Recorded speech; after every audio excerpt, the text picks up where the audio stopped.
કે તો મિત્રો આપણે અભ્યાસ કરી રહ્યા છીએ ધોરણ 11 વિષય બાયોલોજી ચેપ્ટર નંબર 3 વનસ્પતિ સૃષ્ટિ। તો એમાં છેલ્લા લેક્ચરોની અંદર આપણે લીલ વિશે અભ્યાસ કર્યો, બરાબર।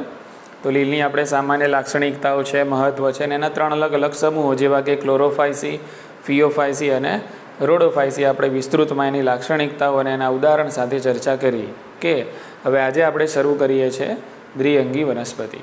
તો આજે આપણે એની સામાન્ય જે લાક્ષણિકતાઓ છે એ જોઈશું, એનું જીવનચક્ર શું હોય છે એની વાત કરીશું, અને એનું થોડું ઘણું મહત્ત્વ છે એની ચર્ચા આપણે આજના ટૉપિકની અંદર કરવાની છે, ઠીક છે કે? તો શરૂ કરીએ ત્યારે।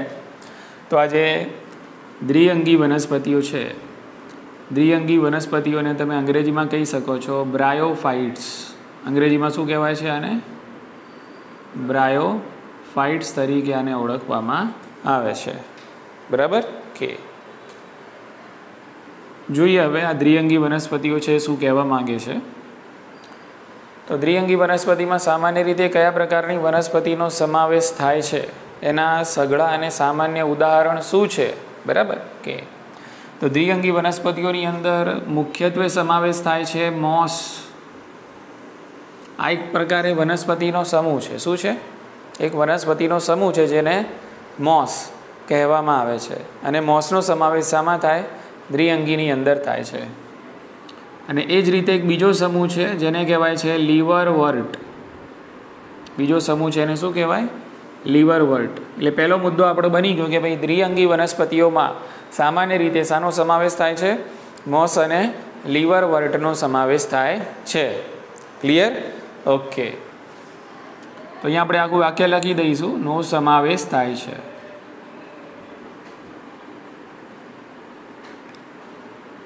બરાબર? ઓકે। અથવા તો તમે એમ પણ કહી શકો કે ભાઈ દ્વિઅંગી વનસ્પતિઓ છે એને મુખ્યત્વે બે સમૂહમાં વિભાજિત કરવામાં આવે છે, એક મોસ અને બીજું છે લીવરવર્ટ।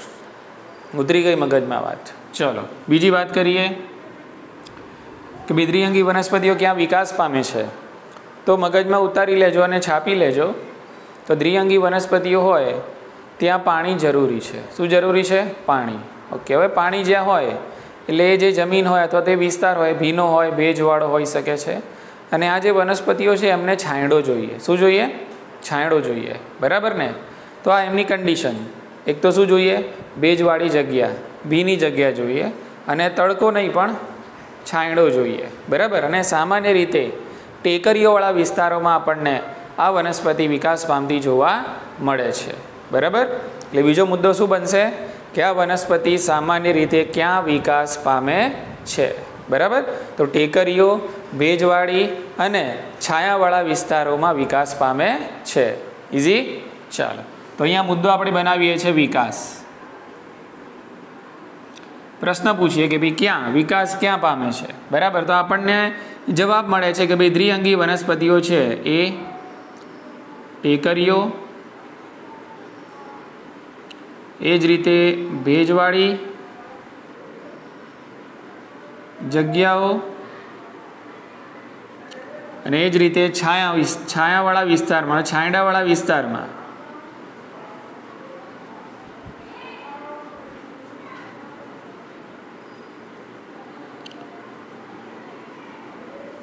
બોલો, ખ્યાલ આવી ગયો? તો આ વસ્તુ યાદ રાખજો કે ભાઈ ટેકરીઓ, ભેજવાળી જગ્યાઓ અને છાયાપ્રિય વનસ્પતિ છે। છાંયડો ગમે છે ટૂંકમાં। આ વનસ્પતિ કેવી? છાયાપ્રિય વનસ્પતિ કહેવાય છે। ચલો ત્રીજું મોસ્ટ ઇમ્પોર્ટન્ટ કે જે નીટમાં પૂછાઈ ગયેલું છે અને આગલા વર્ષોમાં પૂછાવાની પૂરેપૂરી શક્યતા છે, બરાબર? તો દ્વિઅંગી વનસ્પતિઓને વનસ્પતિ સૃષ્ટિના ઉભયજીવીઓ કહેવાય। શું કહેવાય? દાખલા તરીકે દેડકો ઉભયજીવી પ્રાણી છે। કેમ છે? બધાને ખબર છે, બરાબર? કારણ કે પાણી અને જમીન બંનેમાં જીવી શકે છે। તો એ જ રીતે આ વનસ્પતિઓ વનસ્પતિ સૃષ્ટિમાં ઉભયજીવી કહેવાય। શું કહેવાય? વનસ્પતિ સૃષ્ટિમાં જો કોઈ ઉભયજીવીઓ હોય તો એ કોણ છે? દ્વિઅંગી છે। એટલે વનસ્પતિ સૃષ્ટિમાં ઉભયજીવીઓ કોને કહેવાય? દ્વિઅંગી વનસ્પતિને। કેમ કહેવાય આપણે આગળ નક્કી કરીએ। આટલી ખબર પડી ગઈ? તો આ પહેલાં મગજમાં તમે ઉતારી લેજો, સાચા ખોટાની અંદર આ વાક્ય પૂછાતું હોય છે, તો MCQ પણ આમાંથી બની શકે છે, બરાબર? તો અહીંયા આપણે લખીશું કે ભાઈ તેઓ વનસ્પતિ સૃષ્ટિના ઉભયજીવીઓ છે। તેઓ વનસ્પતિ સૃષ્ટિના ઉભયજીવીઓ. હવે ઉભયજીવીઓ એટલે એને અંગ્રેજીમાં એમ્ફીબિયન્સ કહેવાય. એમ્ફીબિયન્સ. ઉભયજીવીઓ એટલે કે એમ્ફીબિયન્સ. ઉભયજીવીઓ કહે છે. હવે નક્કી કરીએ કે ભાઈ આને કેમ ઉભયજીવીઓ કહેવામાં આવે છે. કારણ કે તેઓ પોતાનું જીવન છે એ જમીન ઉપર પણ ગુજારી શકે છે, જમીન ઉપર પણ એ સામાન્ય રીતે જીવી શકે છે, પરંતુ એમને જો લિંગી પ્રજનન કરવું હોય તો એમને પાણીની જરૂર પડે છે. જો પાણીનું માધ્યમ ના હોય તો તેઓ લિંગી પ્રજનન કરતી નથી. ખ્યાલ આવી ગયો કે એટલે જમીન પર પણ જીવી શકે છે, વાંધો નથી, બરાબર, પણ લિંગી પ્રજનન કરવું હોય તો પાણી અવશ્ય જોઈએ. ખ્યાલ આવી ગયો. એટલે બે વસ્તુ આવી ગઈ, જમીન અને પાણી, બરાબર. એટલે જેમાં ડબલ સિમ કાર્ડ હોય એના માટે ઉભય શબ્દ વપરાય. શું વપરાય? ઉભય. ખ્યાલ આવી ગયો. એક જ પ્રાણીની અંદર તમને બંને લિંગોંગો જોવા મળતા હોય, બરાબર, ઓકે, કે ભાઈ શુક્રપિંડ પણ જોવા મળે અને અંડપિંડ પણ જોવા મળે. દાખલા તરીકે અળસિયું, બરાબર, તેમાં શું હોય છે? શુક્રપિંડ પણ એક જ પ્રાણીમાં હોય છે અને અંડપિંડ પણ એક જ પ્રાણીમાં હોય છે. તે પ્રાણી ઉભયલિંગી કહેવાય. શું કહેવાય? ઉભયલિંગી. દાખલા તરીકે એમિનો એસિડ, તો એમિનો એસિડની અંદર બેઝિક ગુણધર્મ પણ રહેલો છે અને એસિડિક ગુણધર્મ પણ રહેલો છે, તો એમિનો એસિડને કહેવાય ઉભય ગુણધર્મી. શું કહેવાય? એટલે ઉભય શબ્દ શાના માટે હોય? કોઈ બે લાક્ષણિકતાઓ હોય તો એના માટે કયો શબ્દ વપરાય? ઉભય. એમ્ફી. શું વપરાય? એમ્ફી. ખબર પડી ગઈ કે? તો અહીંયા આપણે એનું કારણ લખીશું કે કેમ ઉભયજીવી છે. તો એક કારણ અહીંયા આપણે એરો મારીને બતાવીએ છીએ, બરાબર, કે તેઓ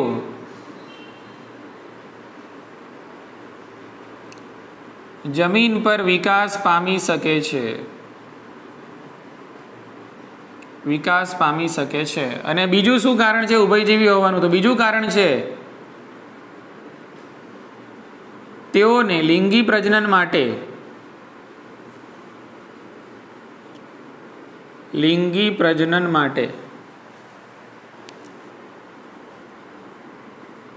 પાણીના માધ્યમની જરૂર પડે છે.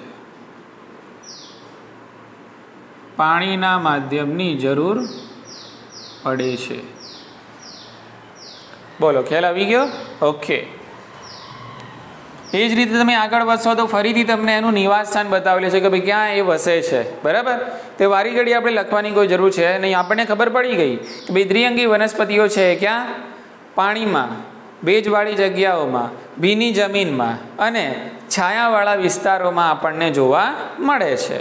ઠીક છે, એ મુદ્દો આગળ કવર થઈ ગયો, ફરીથી લખવાની કોઈ જરૂર છે નહીં, બરાબર ને. એટલે કે ક્યાં વિકાસ પામે છે તો બી એક જ વસ્તુ છે ને ક્યાં નિવાસ સ્થાન છે તો એ બી એ જ વસ્તુ છે. ઇઝી છે. ચાલો વધીએ આગળ. હવે તો દ્વિઅંગી વનસ્પતિઓ તમે જુઓ, જો એક વસ્તુ ઉદાહરણ તમને સમજાવું, સમજી લો કે આ એક ઉજ્જડ અને વેરાન ખડક છે. ઉજ્જડ અને વેરાન ખડક છે, બંજર. એ કેવી જમીન છે? બંજર જમીન છે, એના પર કશું છે નહીં. પણ ધીમે ધીમે જેમ જેમ વર્ષો જાય એમ એ જે ખડક છે એનું ધોવાણ થાય. એ ખડક વિઘટન પામે. શું પામે?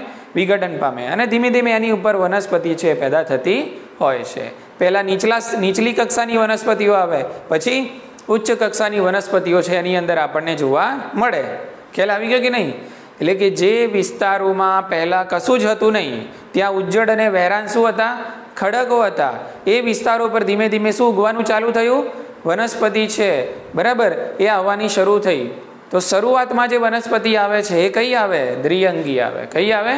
દ્વિઅંગી આવે. ખ્યાલ આવી ગયો? અને પછી ધીમે ધીમે ઉચ્ચ કક્ષાની વનસ્પતિઓ છે ત્યાં વિકાસ પામતી હોય છે.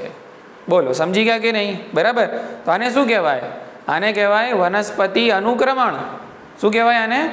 વનસ્પતિ અનુક્રમણ. સમજી લો કે આ ટેબલ, આ વેરાન ખડક છે, અહીંયા અત્યારે કશું છે નહીં, પણ અહીંયા આપણને શું જોવા મળે છે? દ્વિઅંગી વનસ્પતિઓ ધીમે ધીમે આવતી જોવા મળે છે. પછી ત્રિઅંગી આવે, પછી આવૃત બીજધારી આવે, પછી અનાવૃત બીજધારી આવે. એટલે જ્યાં વેરાન ખડક હતું ત્યાં ભવિષ્યમાં લાખો વર્ષોની પ્રક્રિયા પછી જંગલ પણ બની જાય. બોલો, સમજી ગયા કે નહીં? તો આને શું કહેવાય? વનસ્પતિ અનુક્રમણ. શું કહેવાય આને? વનસ્પતિ અનુક્રમણ. તો મુદ્દો શું થયો આપણો? કે દ્વિઅંગી વનસ્પતિ છે એ, બરાબર, વેરાન અને જે ઉજ્જડ ખડકો છે, બરાબર, એમાં વનસ્પતિ અનુક્રમણમાં મદદરૂપ છે. ઉતરી ગઈ મગજમાં વાત? ઓકે. તો અહીંયા આપણે મુદ્દો બનાવીએ છીએ કે ભાઈ તેઓ એટલે કે દ્વિઅંગી વનસ્પતિઓ, બરાબર. વેરાન ઉજ્જડ ખડકોમાં વનસ્પતિ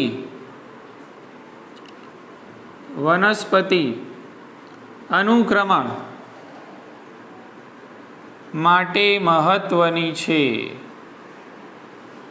વનસ્પતિ અનુક્રમણમાં ખબર પડી કે નહીં, જ્યાં કશું જ નતું ત્યાં ધીમે ધીમે વનસ્પતિ પેદા થઈ રહી છે. પહેલાં નીચલી કક્ષાની ને પછી ઉચ્ચ કક્ષાની વનસ્પતિ છે ત્યાં સ્થાન લે છે, તો આને કહેવાય વનસ્પતિ અનુક્રમણ. ઉતરી ગઈ મગજમાં વાત? ચાલ વધી આગળ.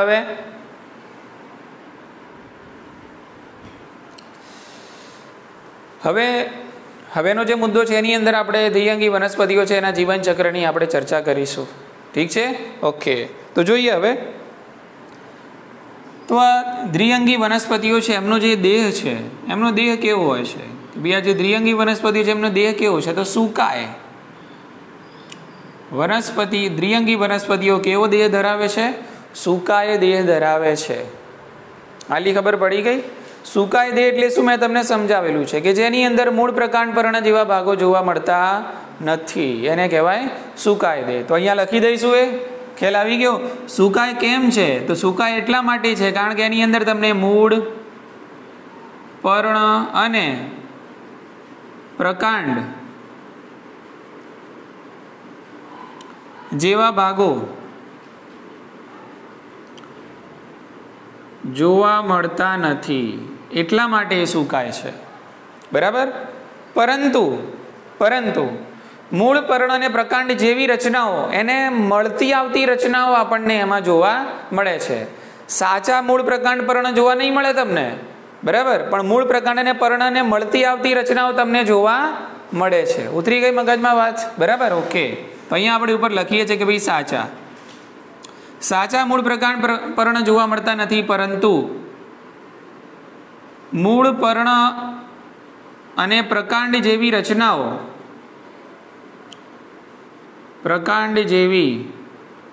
રચનાઓ જોવા મળે છે. બોલો, એટલા માટે એનો દેહ કેવો છે? સુકાય દેહ છે. આટલી ખબર પડી ગઈ?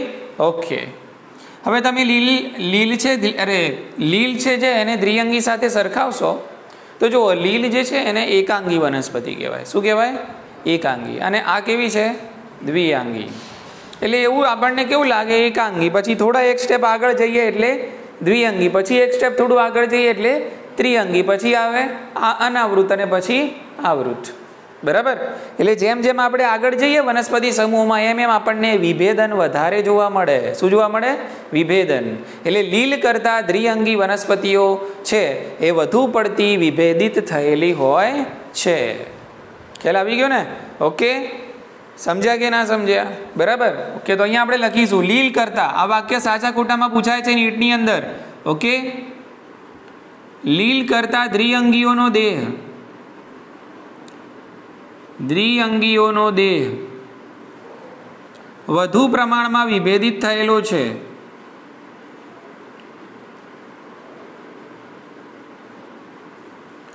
વધુ પ્રમાણમાં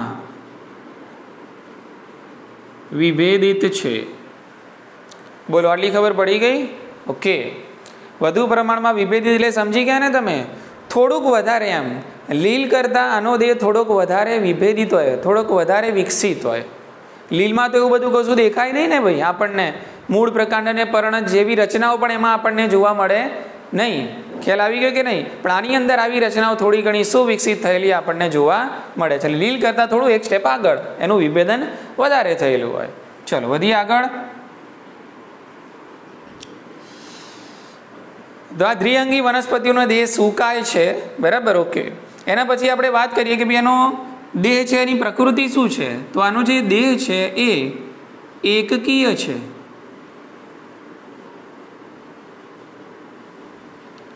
દ્વિઅંગી વનસ્પતિનો દેહ કેવો છે? એકકીય છે, બરાબર. કે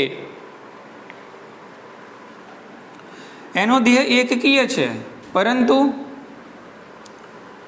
આ દ્વિઅંગી વનસ્પતિ છે ઘણીવાર કેટલાક આધારક સાથે છે જોડાયેલી પણ રહે છે, બરાબર. જે રીતે આપણે લીલમાં જોયું ને, દ્રઢ ગ્રાહ આવ્યું હતું ને, એ સ્થાપક અંગ હતું. શું હતું? સ્થાપક અંગ હતું. અને દ્રઢ ગ્રાહ દ્વારા જે લીલ છે એ આધાર સાથે શું થઈ જાય? જોડાયેલી. એવી જ રીતે અહીંયા પણ હોય છે, બરાબર? ઓકે. પણ અહીંયા એને કહેવાય મૂલાંગો. અહીંયા શું કહેવાય એને? મૂલાંગો. અંગ્રેજીમાં કહેવાય એને રાઇઝોઇડ્સ. એટલે દ્વિઅંગી વનસ્પતિઓ શું ધરાવે છે? મૂલાંગો ધરાવે છે, બરાબર ને? મૂલાંગો કેવા હોય છે? એક કોષીય કે બહુકોષીય? તો જવાબ આપજો, એક કોષીય પણ હોય અને બહુકોષીય પણ હોય. ખાસ યાદ રાખજો, નીટ માટે બહુ જ અગત્યનું, બરાબર? એક કોષીય પણ હોઈ શકે છે મૂલાંગો, અને મૂલાંગો હોઈ શકે છે બહુકોષીય પણ. તો દ્વિઅંગી વનસ્પતિઓ છે, મૂલાંગો ધરાવે છે. અંગ્રેજીમાં એને રાઇઝોઇડ્સ કહેવાશે. અને આ મૂલાંગો એક કોષીય અને બહુકોષીય હોઈ શકે છે. આ મૂલાંગોનું કાર્ય શું છે? તો આ મૂલાંગો દ્વારા જે તે દ્વિઅંગી વનસ્પતિ છે આધારક સાથે ચોંટેલી રહે છે, બરાબર? ઓકે. તો આપણે એનું કાર્ય લખીએ છીએ, આધારક સાથે જોડાયેલ રહે છે. બોલો, ઉતરી ગઈ મગજમાં વાત? બરાબર ને? ઓકે, ચાલો. હવે એના પછી આપણે વાત કરીએ છીએ એના જીવન ચક્રની, કે ભાઈ એની અંદર અલગ અલગ કયા સ્વરૂપો આપણને જોવા મળે છે. એના જીવન ચક્રની આપણે અહીંયા વાત પૂરી કરીએ. ધ્યાન રાખજો, બહુ સરળ વસ્તુ છે, મજા આવશે તમને. એનું એક સર્કલ યાદ કરવાનું છે, એનું જીવન ચક્ર યાદ કરવાનું છે આપણે, બરાબર? ઓકે, જો સમજવાનો પ્રયત્ન કરીએ. દ્વિઅંગી વનસ્પતિનો જે મુખ્ય દેહ હોય છે, જે એની મેન બોડી હોય છે દ્વિઅંગી વનસ્પતિની, એ જે મેન બોડી છે એ જન્યુઓ પેદા કરે છે. શું પેદા કરે છે? જન્યુઓ પેદા કરે છે, બરાબર? હવે જે જન્યુઓ પેદા કરે એને જન્યુજનક કહેવાય. શું કહેવાય એને? સમજી લો કે આ માર્કર છે. હવે આ માર્કર છે, આમાંથી જન્યુઓ પેદા થાય તો આ જે દેહ છે એને કહેવાય જન્યુજનક. શું કહેવાય? હા. અને આ દેહમાંથી જો બીજાણુઓ પેદા થતા હોય તો આ દેહને કહેવાય બીજાણુજનક. બોલો, સમજી ગયા કે નહીં? ઓકે. તો આ તમે સમજી લો કે દ્વિઅંગી વનસ્પતિ શું છે? આ દ્વિઅંગી વનસ્પતિ છે, બરાબર? ઓકે. અને આ જે દ્વિઅંગી વનસ્પતિ છે એનો દેહ કેવો છે? એકકીય. કેવો છે? એકકીય છે.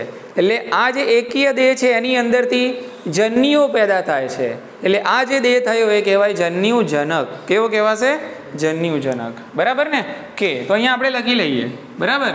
એકકીય છે, અહીંયા ફરી વાર લખું છું, બરાબર? તો તેઓ એકકીય દેહ ધરાવે છે. અને એનો જે એકકીય દેહ છે એ મુખ્ય દેહ કહેવાય છે. દ્વિઅંગી વનસ્પતિમાં એનો જે મુખ્ય દેહ છે કેવો છે? એકકીય છે. હવે આપણે ચાર્ટના સ્વરૂપે સમજીએ, બરાબર ને? તો એકકીય દેહ શું પેદા કરે છે? તો એકકીય દેહ છે જન્યુઓ ઉત્પન્ન કરે છે, જન્યુઓ પેદા કરે છે, બરાબર? અને એટલા માટે એ જે મુખ્ય દેહ છે એ મુખ્ય દેહ થશે જન્યુજનક. મુખ્ય દેહ કયો થશે? જન્યુજનક. અને અંગ્રેજીમાં એને કહેવાય ગેમેટોફાઇટ. અંગ્રેજીમાં એને કહેવાય છે ગેમેટોફાઇટ. ગેમેટ એટલે જન્યુ. હવે જન્યુ બે પ્રકારના હોઈ શકે, નરજન્યુ પણ હોઈ શકે અને માદા જન્યુ પણ હોઈ શકે છે. તો એક મુદ્દાનો કાર્યક્રમ પહેલાં યાદ રાખવાનો કે ભાઈ આ દ્વિઅંગી વનસ્પતિનો દેહ છે, આ દેહ એકકીય છે, આ દેહ એકકીય જન્યુઓ પેદા કરે છે, અને એટલા માટે આ દેહને કહેવાય જન્યુજનક. શું કહેવાય? જન્યુજનક. અને આ એનો મેન બોડી, આ એનો મુખ્ય દેહ કેવો કહેવાય? જન્યુજનક. સેટ? બરાબર ને? ચલો વધીએ આગળ, શાંતિથી સમજજો, બરાબર? હવે જો આ જન્યુજનક દેહ છે ને જન્યુઓ પેદા કરે છે, એનો મતલબ એમ કે આ દેહ ઉપર આવેલા હશે લિંગી અંગો. શું હશે?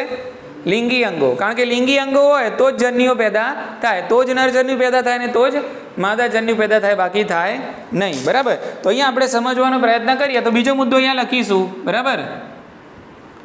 કે તેઓ બહુકોષીય લિંગી અંગો ધરાવે છે.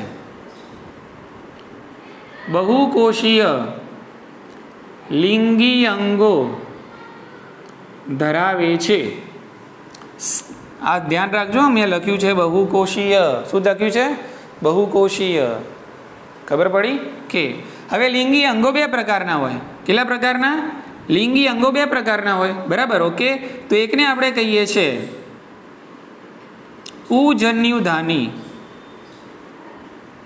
બીજાને કહેવાય છે સ્ત્રીજન્યુધાની. બોલો, ખ્યાલ આવી ગયો? પુજન્યુધાની છે એને નરલિંગી અંગ કહેવાય, સ્ત્રીજન્યુધાની છે એને માદાલિંગી અંગ કહેવાય. હજુ અંગ્રેજીમાં યાદ રાખવાનું છે ખાસ, પુજન્યુધાની છે એને એન્થેરિડિયમ કહેવાય,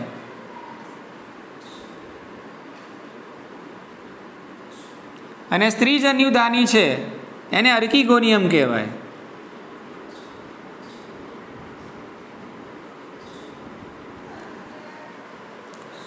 આટલી ખબર પડી કે હવે જો સિમ્પલ છે, નરજન્યુ છે નરલિંગી અંગમાંથી પેદા થશે અને માદાજન્યુ છે માદાલિંગી અંગમાંથી પેદા થશે. હા કે ના? બરાબર ને? ઓકે, તો આ પુજન્યુધાની એટલે કે નરલિંગી અંગ એટલે કે એન્થેરિડિયમ છે, એમાંથી પેદા થશે ચલપુજન્યુઓ. ચલપુજન્યુઓ. હવે ચલપુજન્યુઓ કેમ? ચલ એટલે ચલિત, ચલિત હોય તો કસા ધરાવે. હા કે ના? બરાબર. તો ચલપુજન્યુઓ શું છે? દ્વિકશાધારી છે. Most IMP. ચલપુજન્યુઓ દ્વિકશાધારી છે એટલા માટે તો ચલ છે, બાકી તો અચલ હોય ને. સમજ પડી ગઈ? ઓકે, તો પુજન્યુધાનીમાં ઘણા બધા પેદા થાય છે ચલ પુજન્યુઓ અને કેવા? દ્વિકશાધારી. બરાબર. હવે આ સ્ત્રીજન્યુધાની છે કેવી હોય છે? તો ચંબુ આકારની. સ્ત્રીજન્યુધાની છે ચંબુ આકારની છે અને શું પેદા કરે છે? એક અંડકોષ. એક અંડકોષ યાદ રાખજો.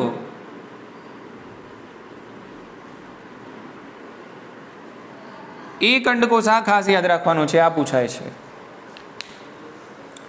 બોલો, સેટ થઈ ગયું? સમજ પડી ને? જો બહુ સરળ છે. એનો દેહ જન્યુજનક છે એટલે જન્યુજનક દેહ એટલે જન્યુ પેદા કરે. જન્યુ પેદા કરવા તો લિંગી અંગો જોઈએ. લિંગી અંગો કેવા હોય છે? બહુકોષીય, બે પ્રકારના હોય. નરલિંગી અંગ એન્થેરિડિયમ એને પુજન્યુધાની કહેવાય, માદાલિંગી અંગ અર્કિગોનિયમ એને સ્ત્રીજન્યુધાની કહેવાય. પુજન્યુધાનીમાંથી ચલપુજન્યુ પેદા થાય કે જે કેવા હોય છે? દ્વિકશાધારી. સ્ત્રીજન્યુધાની ચંબુ આકારની હોય જેની અંદરથી એક અંડકોષનું નિર્માણ થાય છે. આટલો મુદ્દો સેટ. બરાબર. હવે આપણે આગળ જુઓ. હવે આ જે ચલપુજન્યુઓ છે મુક્ત થશે. ક્યાંથી મુક્ત થાય? પુજન્યુધાનીમાંથી. ક્યાંથી થયા? પુજન્યુધાનીમાંથી. ક્યાં મુક્ત થશે? તો પાણીમાં. પાણીમાં મુક્ત થાય છે. કોણ? ચલપુજન્યુઓ. અને ચલપુજન્યુઓ પાણીના માધ્યમ દ્વારા ધીમે ધીમે એમની કશા દ્વારા આગળ વધે છે અને ક્યાં પહોંચે છે? તો સ્ત્રીજન્યુધાનીમાં પહોંચે. ક્યાં પહોંચે? સ્ત્રીજન્યુધાનીમાં. અને સ્ત્રીજન્યુધાનીમાં એમને મળે છે અંડકોષ. એમને શું મળશે? અંડકોષ. ખ્યાલ આવી ગયો? ઓકે, એટલે જો અહીંયા મેં આ અંડકોષ દોર્યો છે. આ શું છે? અંડકોષ છે. અને આ છે ચલપુજન્યુ. આ શું છે? ચલપુજન્યુ. અને આ ચલપુજન્યુ તમે જુઓ બે કશાઓ ધરાવે છે. તો આ ચલપુજન્યુ અહીંયાથી પુજન્યુધાનીમાંથી પાણીમાં મુક્ત થયો અને તરતો તરતો છે એ સ્ત્રીજન્યુધાનીમાં અંડકોષ સુધી પહોંચી ગયો. બરાબર ને? હવે આ જે ચલપુજન્યુ છે અંડકોષનું કરે છે ફલન, એટલે બંનેનું થઈ જશે વિલીનીકરણ. બંનેનું શું થઈ ગયું? વિલીનીકરણ. અને વિલીનીકરણ થવાના કારણે અહીંયા થઈ ગયું ફલન. એટલે કે ચલપુજન્યુએ આ જે અંડકોષ હતો એનું કર્યું ફલન અને ફલનના પરિણામે બની ગયું ફલિતાંડ. શું બની ગયું? ફલિતાંડ. બોલો, સમજ્યા કે નહીં? ચલપુજન્યુ પોતે કેવો હતો? ચલપુજન્યુ કેવો હતો? એકકીય હતો. અંડકોષ પણ કેવો હતો? એકકીય હતો. એટલે અહીંયા ફલનના કારણે જે ફલિતાંડ બન્યું એ કેવું થઈ ગયું? દ્વિકીય. ઉતરી ગઈ મગજમાં વાત? ખ્યાલ આવે છે ને? ઓકે, ચલો હવે શું થશે જુઓ. હવે આ જે ફલિતાંડ બન્યું છે તો આ જે ફલિતાંડ છે એનું તરત જ અર્ધીકરણ થતું નથી. ફલિતાંડનું તરત અહીંયા અર્ધીકરણ થશે નહીં. જેવી રીતે લીલમાં તરત અર્ધીકરણ થઈ જતું હતું. લીલમાં શું થતું હતું? લિંગી તબક્કાઓમાં આપણે જોયું ને, 3 તબક્કાઓ હતા લીલમાં. લિંગી 3 તબક્કાઓ. પહેલાં થતું હતું જીવરસ સંયુગ્મન, બરાબર, પછી કોષ કેન્દ્ર સંયુગ્મન અને પછી અર્ધીકરણ. એ તરત જ થતું હતું પણ અહીંયા તરત જ થશે નહીં. ખ્યાલ આવી ગયો? તો થશે શું ત્યારે? બરાબર. તો સમજી લો કે આ ફલિતાંડ છે. તો આ ફલિતાંડ છે એનું વિભાજન થશે. ફલિતાંડ છે એનું કોષ વિભાજન થશે. બરાબર. ઓકે, અને કોષ વિભાજન થઈને આ રીતે બહુકોષીય દેહનું નિર્માણ કરે છે. ઉતરી મગજમાં વાત? બરાબર ને? આ જે ફલિતાંડ થયું, બરાબર, એ ફલિતાંડ છે એનું વિભાજન થાય, તરત જ અર્ધીકરણ નથી થતું. બરાબર, તો અહીંયા હું લખું છું અર્ધીકરણ ત્વરિત થતું નથી. તો શું થાય છે? તો આ ફલિતાંડનું કોષ વિભાજન થાય છે અને કોષ વિભાજનના કારણે અહીંયા બહુકોષીય દેહ અસ્તિત્વમાં આવે છે. બહુકોષીય દેહ પેદા થાય છે અને આ જે બહુકોષીય દેહ છે એ દેહને કહેવાય બીજાણુજનક. આ કયો દેહ કહેવાશે? બીજાણુજનક. આગળ જે દેહ હતો એ કયો હતો? જન્યુજનક. આ કયો દેહ પેદા થયો? બીજાણુજનક. ઉતરી ગઈ મગજમાં વાત? ઓકે, એકદમ નાનકડા ઉદાહરણ દ્વારા હું તમને સમજાવું. ચલો, આ હતો, માની લઈએ કે આ હતો જન્યુજનક દેહ. આ કયો દેહ હતો? જન્યુજનક દેહ. હવે જન્યુજનક દેહમાં આ બધી રચનાઓ આવેલી છે, પુજન્યુધાની, સ્ત્રીજન્યુધાની. બરાબર ને? ઓકે, એમના માટે ઘણીવાર એક જ શરીર પણ હોઈ શકે છે અને ઘણીવાર શરીર અલગ અલગ પણ હોઈ શકે છે. ડિપેન્ડ્સ, બરાબર, કયા પ્રકારનો દ્વિઅંગી વનસ્પતિ છે એ. પણ અહીંયા માની લઈએ કે આ જન્યુજનક દેહ છે. હવે આમાંથી જ આ રીતે ફલન થયું, ફલિતાંડ બન્યું અને આમાંથી જ વિકાસ થયો આ બીજાણુજનક દેહ. એટલે આ થયો કયો દેહ? જન્યુજનક. અને આ દેહ કયો થયો? બીજાણુજનક. ખ્યાલ આવી ગયો ને? ઓકે, એટલે જન્યુજનક દેહમાંથી જ બીજાણુજનક દેહનું નિર્માણ થાય છે. એટલે બીજાણુજનક દેહ કોના ઉપર ડિપેન્ડ કરે છે?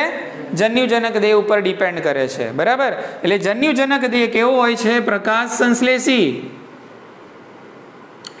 જન્યુજનક દેહ પ્રકાશ સંશ્લેષી છે. એટલે બીજાણુજનક દેહ છે કયા? પ્રકાશ સંશ્લેષી જન્યુજનક દેહ ઉપર આધાર રાખે છે. બીજાણુજનક દેહ સ્વતંત્ર નથી. બીજાણુજનક દેહનું આમ અલગ શરીર છે નહીં. જન્યુજનક ઉપર જ બીજાણુજનક આધાર રાખે છે, કારણ કે બીજાણુજનક અહીંયા પ્રકાશ સંશ્લેષી નથી. બરાબર ને? કયો છે? જન્યુજનક છે, પ્રકાશ સંશ્લેષી છે.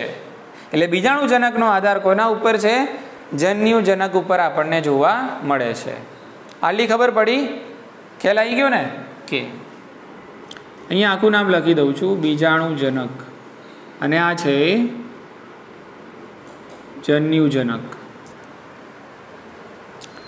જો શરૂઆતમાં એનો મુખ્ય દેહ જન્યુજનક હતો, પણ આ બધી પ્રક્રિયાઓ થઈ એટલે જન્યુજનક દેહ ઉપર જ પેદા થઈ ગયો કયો દેહ? બીજાણુજનક દેહ. ખ્યાલ આવી ગયો? ઓકે, હવે સમજો અહીંયા જો જન્યુજનક દેહ હતો તો એને જન્યુઓ પેદા કર્યા હતા, તો આ બીજાણુજનક દેહ છે તો શું પેદા કરશે? બીજાણુઓ પેદા કરશે.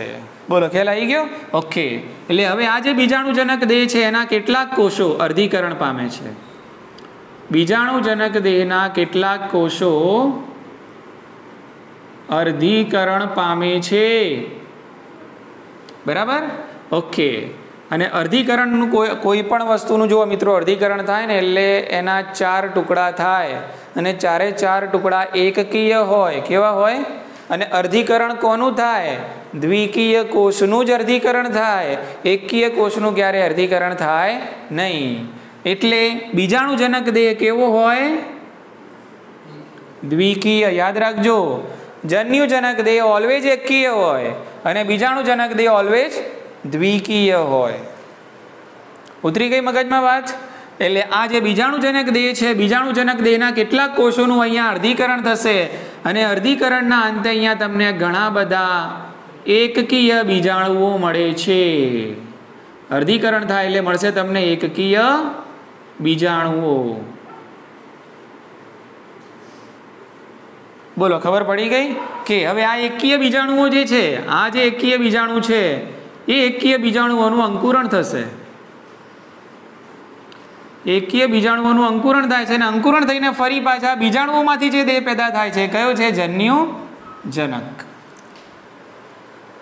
ઉતરી ગઈ મગજમાં વાત? એટલે આનું જીવનચક્ર 2 તબક્કામાં વહેંચાયેલું. મેં તમને પહેલાં પણ વાત કરી હતી કે વનસ્પતિમાં બધી જ વનસ્પતિનું જીવનચક્ર કેટલા તબક્કામાં? 2 તબક્કામાં વહેંચાયેલું છે. એક તબક્કો એના જીવનમાં આવે જન્યુજનક અને બીજો આવે બીજાણુજનક. બરાબર ને? ઓકે, બહુ સરળ છે. જુઓ ફરીથી ધ્યાન રાખો, હું તમને ફટાફટ સમજાવી દઉં. આપણે જીવનચક્ર ભણ્યા. શું ભણ્યા આપણે? જીવનચક્ર ભણ્યા. ઠીક છે કે કોનું જીવનચક્ર? દ્વિઅંગી વનસ્પતિનું જીવનચક્ર. તેનો મુખ્ય દેહ એકકીય છે અને જન્યુજનક છે. એનો મુખ્ય દેહ એકકીય છે, જન્યુજનક છે અને જન્યુઓ પેદા કરે છે. જન્યુજનક દેહ અંગ્રેજીમાં ગેમેટોફાઇટ કહેવાય. જન્યુજનક દેહ એકકીય જ હોય. હવે એ શું પેદા કરશે કે મતલબ જન્યુજનક દેહની અંદર તમને બહુકોષીય લિંગી અંગો જોવા મળે છે. અહીંયા બહુકોષીય શબ્દ વાપર્યો છે, ધ્યાન રાખજો. બરાબર ને? તો જન્યુજનક દેહ લિંગી અંગો ધારણ કરે છે અને બહુકોષીય હોય છે. નરલિંગી અંગ એન્થિરેડિયમ પૂજન્યુદાની કહેવાય. માદા લિંગી અંગ અર્કિગોનિયમ સ્ત્રીજન્યુદાની કહેવાય. પૂજન્યુદાની છે ચલ પૂજન્યો પેદા કરે જે બે કશાઓ ધરાવે છે. સ્ત્રીજન્યુદાની છે એને અર્કિગોનિયમ જે ચંબુ આકારની એક અંડકોષ છે પેદા કરે છે. અહીંયાથી ચલ પૂજન્યુ પાણીમાં મુક્ત થાય, પાણીમાં ચલન કરે, સ્ત્રીજન્યુદાનીમાં પહોંચે, અંડકોષ છે એનું ફલન કરે, ફલિતાંડ બને અને રીકીય ફલિતાંડ બને. આ ફલિતાંડનું અર્ધીકરણ ત્વરિત થતું નથી. બરાબર ને? અર્ધીકરણ નથી થતું, શું થાય છે? વિભાજન થાય છે, કોષ વિભાજન, જેના કારણે ઘણા બધા કોષો અસ્તિત્વમાં આવે છે અને બહુકોષીય દેહ પેદા થાય છે. આ દેહને બીજાણુજનક દેહ તરીકે ઓળખવામાં આવે છે અને આખો બીજાણુજનક દેહ કેવો હોય? દ્વિકીય હોય. બરાબર? એટલે આ બીજાણુજનક દેહ છે અસલમાં જન્યુજનક દેહ ઉપર આધાર રાખે છે. બીજાણુજનક દેહ છે એ આધારિત છે જન્યુજનક દેહ ઉપર, કારણ કે જન્યુજનક કેવો છે? પ્રકાશ સંશ્લેષી છે. એટલે બીજાણુજનક દેહ છે પોષણ શામાંથી મેળવશે? જન્યુજનક દેહમાંથી મેળવે છે. બરાબર? હવે બીજાણુજનક દેહના કેટલાક કોષો અર્ધીકરણ પામે છે અને ત્યારબાદ અર્ધીકરણની પ્રક્રિયાથી એકકીય બીજાણુઓ પેદા કરે છે. આ બીજાણુઓ અંકુરણ પામે છે અને બીજાણુઓમાંથી ફરીથી પાછો પેદા થશે કયો દેહ? જન્યુજનક દેહ પેદા થશે. આ જીવનચક્ર કોનું? દ્વિઅંગી વનસ્પતિનું જીવનચક્ર. ઉતરી ગઈ મગજમાં વાત?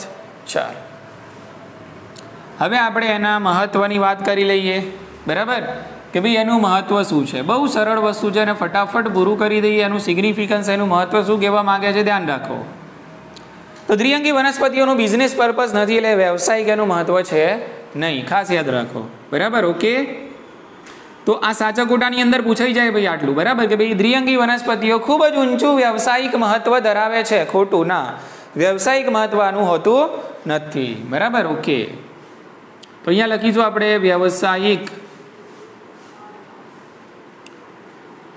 વ્યવસાયિક મહત્વ ધરાવતી નથી. તો પછી શું મહત્વ ધરાવે છે? તો ખોરાક તરીકે ઉપયોગ કરો. કોઈ ના નહીં કે તમને કયા તરીકે ઉપયોગ થાય? ખોરાક તરીકે તમે આનો ઉપયોગ કરી શકો છો. બરાબર? તો ખોરાક તરીકે શાનો ઉપયોગ કરવાનો? મોસનો કરો. અને બીજું સ્ફેગ્નમની કેટલીક જાતિઓનો, સ્ફેગ્નમની કેટલીક જાતિઓનો ઉપયોગ ખોરાક તરીકે થાય છે. બરાબર? કોણ ખોરાક તરીકે ઉપયોગ કરે છે? તો ખોરાક તરીકે ઉપયોગ કરે છે તૃણાહારી સસ્તનો.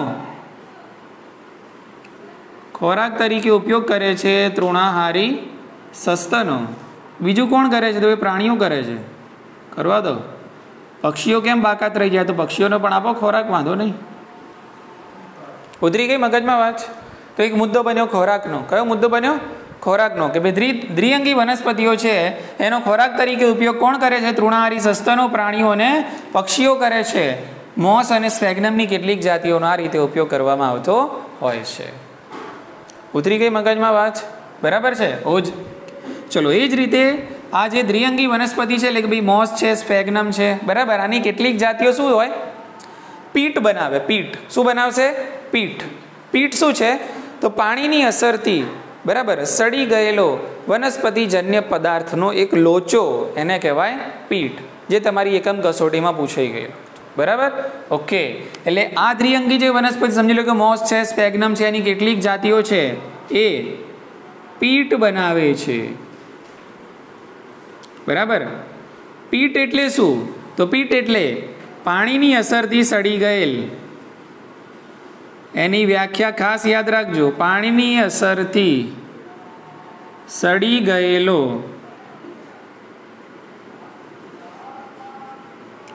વનસ્પતિજન્ય પદાર્થોનો લોચો, એને કહેવાય છે પીટ. બોલો, ખ્યાલ આવી ગયો? ઓકે, તો આ પીઠનો તમે શું ઉપયોગ કરી શકો છો? બરાબર, તો આ જે પીઠ છે એનો તમે ઉપયોગ કરી શકો છો બળતણ તરીકે, ખાલી જગ્યા તરીકે તમે બળતણ તરીકે આનો ઉપયોગ કરી શકો છો. બીજું શું છે આ પીઠમાં એવી બીજી કઈ ખાસિયત છે? તો એ જે પાણી હોય ને પાણી, એને પાણીને રોકવાની અટકાવવાની ક્ષમતા ધરાવે છે. કોણ? પીઠ. બરાબર, અને પાણીને અટકાવવાની ક્ષમતા ધરાવે છે એટલા માટે તમે આનો ઉપયોગ જે રોજિંદી અને જીવંત પદાર્થોની હેરાફેરી છે એના પેકિંગ મટીરિયલ તરીકે, બરાબર, એના બંધન સામગ્રી તરીકે તમે પીઠનો ઉપયોગ કરી શકો છો. ખ્યાલ આવી ગયો?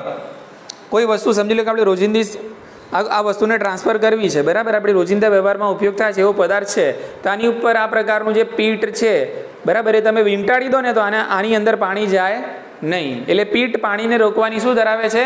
ક્ષમતા ધરાવે છે. ખ્યાલ આવી ગયો? અને એટલા માટે પેકિંગ મટીરિયલ તરીકે પીઠનો ઉપયોગ કરવામાં આવે છે. ઉતરી ગઈ મગજમાં વાત? મુદ્દો લખીએ અહીંયા, બળતણ તરીકે પણ ઉપયોગી છે, અને અહીંયા લખીશું પાણીને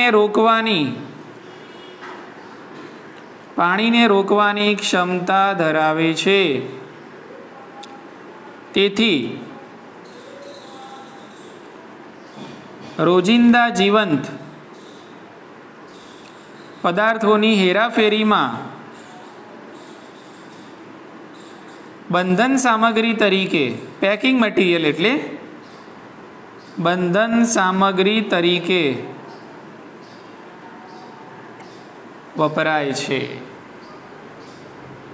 તો આના બે યુઝ તમારે યાદ રાખવાના. તો મુદ્દો પીઠ ઉપર હતો. શાના ઉપર હતો? પીઠ ઉપર હતો. બરાબર, તો એ મોસ અને એ જ રીતે સ્પેગ્નમની જે કેટલીક જાતિઓ છે એ પીઠ બનાવે છે. પીઠ એટલે કે પાણીની અસરથી સડી ગયેલ વનસ્પતિજન્ય પદાર્થોનો લોચો, એનો બળતણ તરીકે ઉપયોગ કરો તોય વાંધો નહીં. અને સાધન સામગ્રીનું પેકિંગ, મતલબ બંધન સામગ્રી તરીકે તમે પેકિંગ મટીરિયલ તરીકે એનો ઉપયોગ કરી શકો છો. કેમ? કારણ કે પાણીને રોકવાની ક્ષમતા ધરાવે છે એટલા માટે. ઇઝી ને? ચલો વધીએ આગળ. હવે વાત કરીએ આપણે મોસની. બરાબર, તો મોસ અને લાઇકેન. બોલો, લાઇકેન વિશે આપણે પરિચિત છીએ. છેલ્લા ચેપ્ટરમાં આપણે કોના વિશે ભણી ગયા? લાઇકેન વિશે. બરાબર, ઓકે. તો આ જે મોસ અને લાઇકેન છે એ એવું કહેવા માંગે છે કે જે વનસ્પતિકીય અનુક્રમણ થાય છે, એટલે કે જે પરિસ્થિતિકીય મહત્વતા છે એ મોસ અને લાઇકેનની વધારે છે. એટલે દ્વિઅંગી વનસ્પતિઓ શું ધરાવે છે? પરિસ્થિતિકીય મહત્વ ધરાવે છે. પરિસ્થિતિકીય મહત્વ એટલે મેં તમને પહેલા સમજાવ્યું, અહીંયા જે વનસ્પતિ અનુક્રમણ થાય છે ને એને કહેવાય પરિસ્થિતિકીય. મતલબ એ કયા ક્ષેત્રની અંદર આવે? તો પરિસ્થિતિ વિદ્યામાં આવે. શામાં આવે? પરિસ્થિતિ વિદ્યા. બરાબર ને? ઓકે. પરિસ્થિતિ વિદ્યા એટલે શું?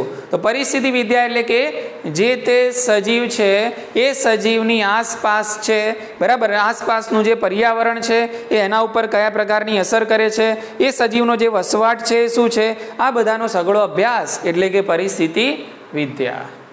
ખ્યાલ આવી ગયો? ઓકે. તો આ જે દ્વિઅંગી વનસ્પતિ છે એનું પરિસ્થિતિકીય ખૂબ જ મહત્વ છે. અહીંયા એ શબ્દ હું ફરીથી લખતો નથી, કારણ કે વનસ્પતિ અનુક્રમણમાં બહુ મહત્વ છે એમ કહો તોય ચાલશે, અને પરિસ્થિતિકીય મહત્વ વધારે છે એમ કહેશો તો પણ ચાલશે. ઠીક છે? ઓકે. એટલે મોસ કોની સાથે? લાઇકેન સાથે. બરાબર, ઓકે. તો આને વેરાન ખડકોમાં અનુક્રમણના પ્રાથમિક સજીવો કહે છે. સજીવો કહે છે. શું કહેવા માંગે છે? ધ્યાન રાખો. જો મારી જોડે વેરાન અને ઉજ્જડ ખડક છે, બરાબર, તો આ વેરાન અને ઉજ્જડ ખડક છે, આમાં સૌથી પહેલા કયા સજીવ આવે? તો આમાં સૌથી પહેલા આવે મોસ અને લાઇકેન. કોણ આવે? હા, સૌથી પહેલા અહીંયા શું ઉગે?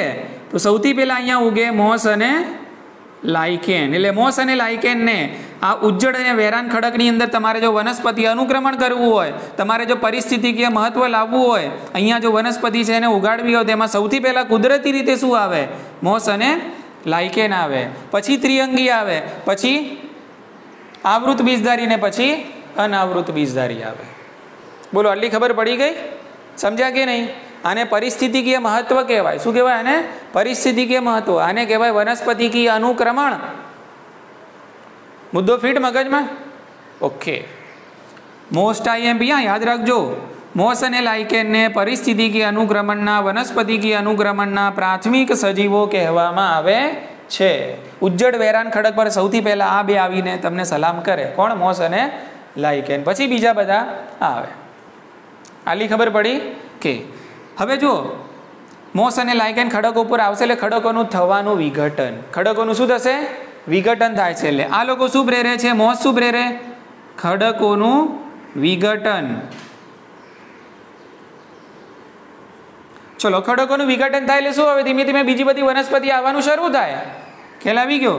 ખડકોનું વિઘટન પ્રેરાશે એટલે કે ઉચ્ચ વનસ્પતિઓ છે એના વિકાસ માટે સાનુકૂળતા પૂરી પાડવામાં આવે છે. ઉચ્ચ વનસ્પતિના વિકાસમાં સાનુકૂળતા પૂરી પાડે છે. બોલો, સમજી ગયા? હા કે ના? બરાબર ને? જો પહેલા મોસ અને લાઇકેન આવી ગઈ એટલે મોસ અને લાઇકેન કહે કે ભાઈ અમે પહેલા સડક ઉપર જઈએ, એનું થોડું વિઘટન કરીએ, ત્યાં સેટ થઈએ, પછી તમને બધાને બોલાવીશું. કોને? ત્રિઅંગીને, અનાવૃતને અને આવૃતને. એ બધી કેવી કહેવાય? ઉચ્ચ કક્ષાની વનસ્પતિ. એટલે પહેલા આ જઈને બધું વાતાવરણ સેટ કરી આવે, પ્લોટ રાખી લે, બરાબર. પછી કોને બોલાવે? હવે આવી જાવ, વાંધો નહીં, અહીંયા બધું સેટ છે મામલો. એટલે ઉચ્ચ વનસ્પતિના વિકાસમાં સાનુકૂળતા પૂરી પાડે છે. કોણ? દ્વિઅંગી વનસ્પતિ. દાખલા તરીકે મોસ. ઉતરી ગઈ મગજમાં વાત? ચલો, એના પરથી મુદ્દો બનાવવાનો છે. હવે જુઓ, આ છે જમીન. શું છે આ? જમીન. હવે આ જમીન ઉપર જો મોસ આવી ગઈ, આ જમીન પર મોસ આવી ગઈ, આ મોસ પથરાઈ ગઈ, બરાબર. એટલે આ જે દ્વિઅંગી વનસ્પતિ હોય ને, એનો જે દેહ છે ને, એ આમ તમને પથરાયેલો બી લાગે ને ટટ્ટાર બી હોય. મોસ, આ દ્વિઅંગી વનસ્પતિનો દેહ કેવો હોઈ શકે? આમ પથરાયેલો પણ હોઈ શકે અને ટટ્ટાર પણ હોઈ શકે, બરાબર. હું તો અહીંયા લખી દઉં, બરાબર. યાદ આવી ગયો એટલે કે ભાઈ એમનો દેહ કેવો હોય છે? એમનું જે સુકાય હોય છે કેવું હોય? પથરાયેલ પણ હોઈ શકે છે, એમનું સુકાય છે ટટ્ટાર પણ હોઈ શકે છે. આલી ખબર પડી ગઈ? જુઓ, આ જમીનની સપાટી છે તમારી, બરાબર. અને અહીંયા તમે એવું સમજી લો કે અહીંયા આ રીતે આમ તમે નેટ પાથરી દીધી, જાળી, મેટ પાથરી, તમે અહીંયા મેટ પાથરી દીધી, બરાબર. આ અસલમાં મેટ નથી, પણ આ અસલમાં છે મોસ. શું છે? મોસ, બરાબર. એટલે મોસ શું કરે છે? આ જમીનની સપાટી પર આ રીતે ગહન સાદડી જેવું અસ્તર બનાવે છે. આ બની ગયું ગહન સાદડી જેવું અસ્તર. ગહન સાદડી જેવું અસ્તર જમીનની સપાટી ઉપર બની ગયું. એટલે એવું શું થશે? હવે જમીનનું ધોવાણ થતું અટકશે. જમીનનું ધોવાણ પાણીથી થતું અટકાવે છે. તો મુદ્દો અહીંયા બની ગયો એક બીજો. તો મોસ શું કરે છે? તો મોસ એ જમીનની જે સપાટી છે એના ઉપર આ રીતે ગહન સાદડી જેવું અસ્તર બનાવે છે, મેટ બનાવે છે. સમજી લો કે આ જમીન છે, એના ઉપર હું મેટ પાથરી દઉં આમ જાડી, તો પાણી સરળતાથી અંદર જઈ શકે નહીં. જમીન છે એનું ધોવાણ થાય નહીં, એટલે જમીનનું ધોવાણ થતું અટકી જાય. બે મુદ્દા અલગ અલગ છે, ધ્યાન રાખજો, મિસ્ટેક ના કરતા. આની અંદર ખડકોનું વિઘટન, ખડકો છે આ, જમીન નથી. શું છે આ? ખડકો. જમીન અને ખડક અલગ. ખબર પડી ને? હા. તો અહીંયા ખડકોનું તો વિઘટન કરે છે મોસ અને, બરાબર. અને વિઘટન થશે એટલે બીજી વનસ્પતિઓ ત્યાં આવશે ને ઉગશે, બરાબર. કે બીજું શું કરશે મોસ? હવે ત્યાં જમીન તૈયાર થઈ ગઈ, એટલે જમીન ઉપર આખી મોસ છે પથરાઈ જશે મેટની માફક, અને ત્યાં સાદડી જેવું અસ્તર બનાવશે. એટલે જ્યારે વરસાદ પડશે ને એટલે પાણી જમીનમાં ઉતર, એટલે કે પાણી છે એના કારણે જમીનનું ધોવાણ નહીં થાય. એટલે જમીનનું ધોવાણ થતું અટકાવે છે. કોણ? મોસ. કઈ રીતે? તો શું બનાવે છે? જમીનની સપાટી પર ગહન સાદડી જેવું અસ્તર બનાવે છે. તો આ થઈ ગયું મહત્વ કોનું? દ્વિઅંગી વનસ્પતિનું. અને છેલ્લે આપણે જે મુદ્દો ઓલરેડી પહેલા લખેલો છે, ફરીથી છેલ્લા આપેલું છે કે ભાઈ દ્વિઅંગી વનસ્પતિને મુખ્યત્વે બે ભાગમાં વિભાજિત કરવામાં આવે છે, એક મોસ અને બીજું લીવરવર્ટ. આપણે ફરીથી આ મુદ્દો લખતા નથી. મહત્વમાં ખબર પડી ગઈ, બરાબર. એક અડધી મિનિટમાં ફરીથી જુઓ, વ્યવસાયિક મહત્વ ધરાવતું નથી. તો પછી શું મહત્વ? ખાઈ જાઓ તમે, ખોરાક તરીકે ઉપયોગ કરો. મોસનો, સ્પેગ્નમની કેટલીક જાતિઓનો કોણ કરે છે? તૃણાહારી સસ્તનો. તૃણાહારી સસ્તનો શબ્દ વાપર્યો છે, ધ્યાન રાખજો. માંસાહારી સસ્તનો નહીં, સસ્તનો માંસાહારી પણ હોઈ શકે છે. સમજાયું કે નહીં? બરાબર. તૃણાહારી સસ્તનો પ્રાણીઓ અને પક્ષીઓ. પીટ બનાવે છે. દ્વિઅંગી વનસ્પતિઓ પીટ બનાવે. પીટની વ્યાખ્યા ખાસ મગજમાં નાખી દેજો. પાણીની અસરથી સડી ગયેલ વનસ્પતિ પદાર્થોનો લોચો, બળતણ તરીકે એનો ઉપયોગ કરો. પાણીને રોકવાની ક્ષમતા ધરાવે પેકિંગ મટીરિયલ તરીકે તમે ઉપયોગ કરો, બરાબર. મોસ અને લાઇકેનને પ્રાથમિક સજીવો ખડકોના કહેવામાં આવે છે અને એટલા માટે એમનું પરિસ્થિતિકીય મહત્વ ખૂબ જ છે, બરાબર. ઓકે, હવે એ લોકો આવી જાય એટલે ખડકોનું વિઘટન થાય એટલે પછી બીજી વનસ્પતિને બોલાવે કે ભાઈ આવી જાઓ, બરાબર. એટલે ઉચ્ચ વનસ્પતિઓના વિકાસની અંદર સાનુકૂળતા પણ પૂરી પાડે છે. મોસ જમીન પર પથરાઈ જાય અને સાદડી જેવું અસ્તર બનાવી દે એટલે જાણે વરસાદનું પાણી પડે એટલે વરસાદનું પાણીના કારણે જમીનનું ધોવાણ થતું અટકે છે. બહુ જ ખરેખર અગત્યની વાત. આટલો મુદ્દો પણ પૂછાય છે કે દ્વિઅંગી વનસ્પતિઓનું મહત્વ સમજાવો. તો આ મુદ્દાને આપણે આજે દ્વિઅંગીની આ ઇન્ટ્રોડક્શન જ કહેવાય. આ દ્વિઅંગીનું શું આખું ઇન્ટ્રોડક્શન, પણ એને આપણે અલગ અલગ 3 મુદ્દામાં વિભાજિત કર્યું. એક એની સામાન્ય લાક્ષણિકતાઓ, બીજું એનું શું છે જીવન ચક્ર, અને ત્રીજું છે એનું મહત્વ. હવે આપણે આગળના મુદ્દાઓની અંદર લેક્ચરમાં જોઈશું ડિટેલમાં કોના વિશે, મોસ અને લીવરવર્ટ. એટલે આપણું દ્વિઅંગી છે એ પૂરું થઈ જશે.